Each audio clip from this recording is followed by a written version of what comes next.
Hello, my name is Bruce Sawalski. I am a Canadian outdoor educator, author of Canadian Wilderness Survival, and chief instructor of the Boreal Wilderness Institute, a small outdoor education company based out of Edmonton, Alberta. And today I'd like to talk about the Silva Expedition 15 TDCL 360. This compass, in my opinion, is the world's best liquid-filled sighting compass for wilderness navigation. The Silva Expedition is a high-quality compass with expert craftsmanship that we have come to expect from Silva of Sweden, the real makers of Silva compasses.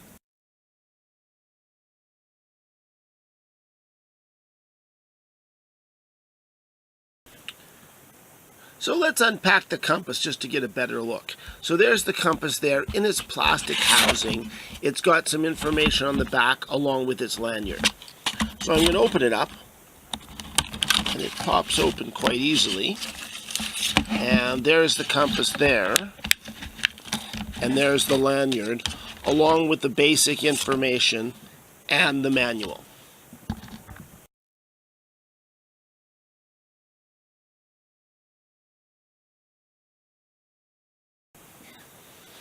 Alright, so it's unpacked, and let's talk and look at the compass specifications. First, the accuracy of the compass is 1 degree, or 17.8 mils. Plus or minus 1 degree effectively means that that compass is a highly accurate scientific instrument. It's graduated in 360 degrees. So when you look at the front of the compass, there it is in 360. In this case, the back also has a mils for 6,400 mils.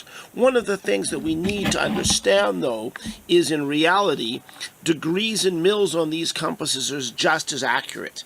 And all of the idea that a mils is more accurate because it has more units to divide is really a scientific experiment, or somebody for an artillery officer or NCO to deal with a prismatic compass mounted on a tripod where they're trying to get extreme accuracy in the same way that a surveyor would do that.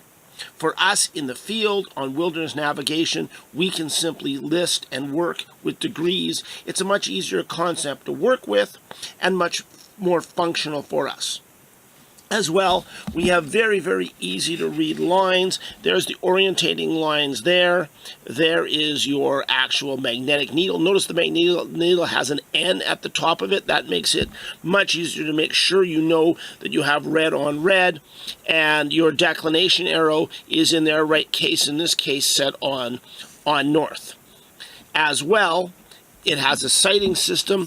This sighting system is based on a pistol sight, which is very, very good. When I want to have this compass settle, it takes about 5 seconds for it to totally settle. So keep the compass flat when you're taking your bearings and take a little bit of time to let the needle settle. That sighting system with the mirror and the pistol sight means that when you're taking a bearing with your compass flattened out in front of you, not lower but high enough for vision, you sight from your eye to the pistol sight off to the target in the distance. And that makes a big difference. As well, there is a lower sight right here. That lower sight is designed for complex terrain to avoid having to turn or move the compass at a high angle, because as you turn the compass up or down, you will actually decrease its accuracy. In other words, that angle of accuracy will start to go down. The declination is also adjustable. That is adjustable through here. You'll see it says west decal, east decal. That's east declination or west declination. It can be moved up to about 80 degrees on either side.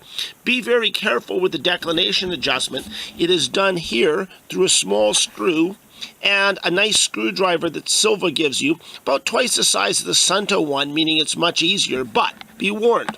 You can strip these compasses or destroy them by turning the declination needle all the way around or past 80 degrees. That will break the gear inside, and I've never found a way to rebuild them. You're effectively sending it back to the manufacturer or throwing it away and buying a new one.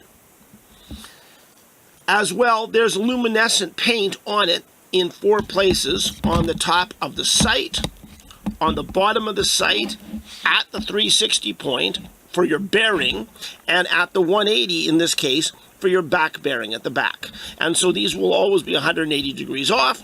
That's the difference between where your forward bearing or your proper bearing and where your back bearing is.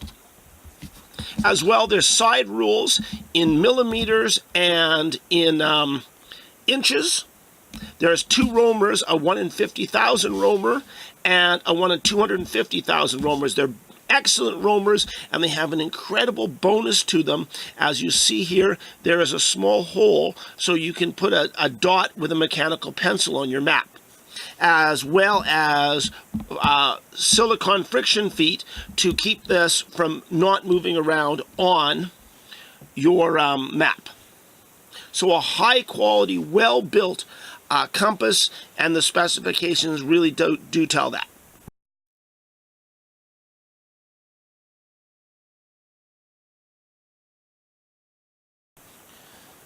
Okay, so let's look at some of the other features. First of all, the compass itself is compact.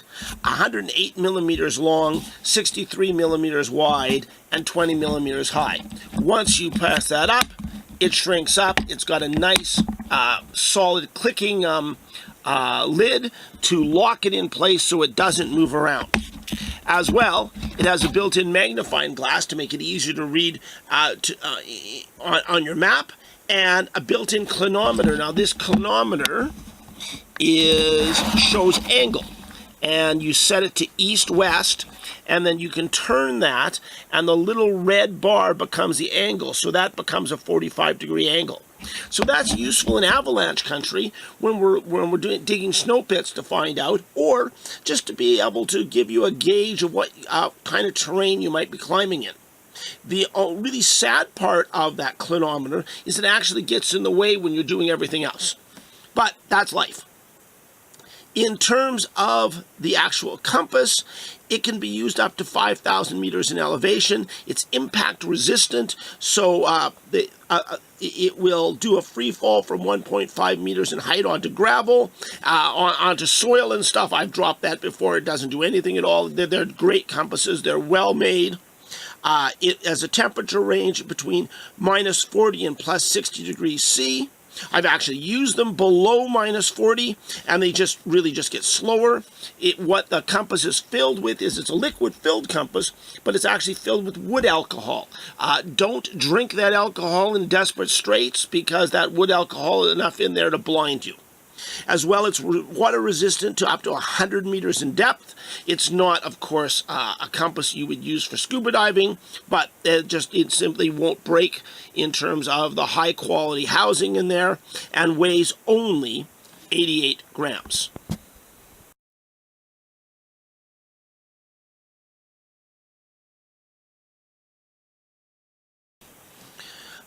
So what else do you have to know about this compass? Well, the biggest thing is you can't buy the real Silva compass like this in North America. Instead, if you buy a Silva compass in North America, you'll get a Chinese-made knockoff sold to you by Johnson's Outdoor Incorporated. So instead, buy one in the UK, so it's balanced for the Northern Hemisphere and includes the correct roamers. You have to have it shipped to a UK address and then to North America, or simply pick one up on your next trip across the pond. This Silva Expedition TD CL360 is, again, the world's best liquid-filled sighting compass for wilderness navigation, and is absolutely worth the trouble to hunt down. Now, if you like to see this kind of content, you want to learn more about wilderness navigation or survival, please subscribe to my YouTube channel. I am if you have questions, I'm on the world of Twitter at Bruce Zed, and that's BRUCEZED, and on Facebook at the Boreal Wilderness Institute. And I hope you enjoyed seeing one of the best compasses in the world, the Silva Expedition 15 TD CL360. Thanks very much.